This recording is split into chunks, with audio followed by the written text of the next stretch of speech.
আসসালামু আলাইকুম। আমি এইচএসসি পরীক্ষার্থী, এইচএসসি 26 ব্যাচ। সো আমার 80% মতো সিলেবাস শেষ হয়েছে। তো আমি একটা প্ল্যান করছি। প্ল্যানটা হচ্ছে যে মানে এই যে কয়েকটা চ্যাপ্টার আছে, math first paper, math second paper, physics first paper, physics second paper. So এইগুলা অ্যাকচুয়ালি আমি হচ্ছে 15 দিনের মতো শেষ করে ট্রাই করবো, কারণ এই চ্যাপ্টারগুলা এই ম্যাথ আর ফিজিক্সের ক্ষেত্রে খুবই ইম্পর্ট্যান্ট চ্যাপ্টার।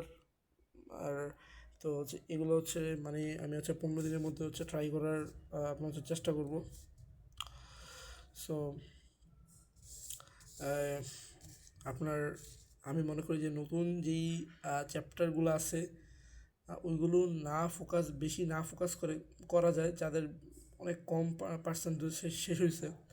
তাই মনে করি তাদের ক্ষেত্রে আগে যে খুবই সিলেক্টিভ যে চ্যাপ্টারগুলো যেগুলো শেষ হয় নাই ওইগুলা মানে ভালো মতো প্র্যাকটিস, মানে ভালো মতো শেষ করে তারপরে হচ্ছে মানে এই 1 মাসের মধ্যে ভালো মতো শেষ করে একটা রিভিশন ফেজে আনা যায়। তারপরে সেকেন্ড মাসে মানে একটা ফুললি একটা রিভিশন দিলে তাদের জন্য এটা বেটার হবে, যাদের এই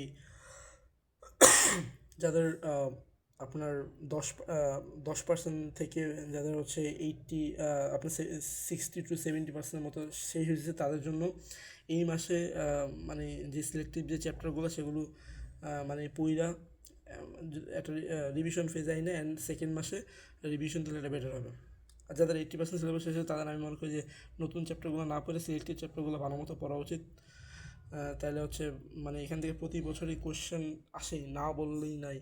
তো আমি ট্রাই আমি আমি আমি একটা মানে নিছি যে হচ্ছে এই 15 দিনের মধ্যে হচ্ছে মানে এই কয়েকটা চ্যাপ্টার শেষ করা হচ্ছে ট্রাই করব। এই কয়েকটা চ্যাপ্টার শেষ করা হচ্ছে ট্রাই করব। সো দোয়া করবেন আমার জন্য।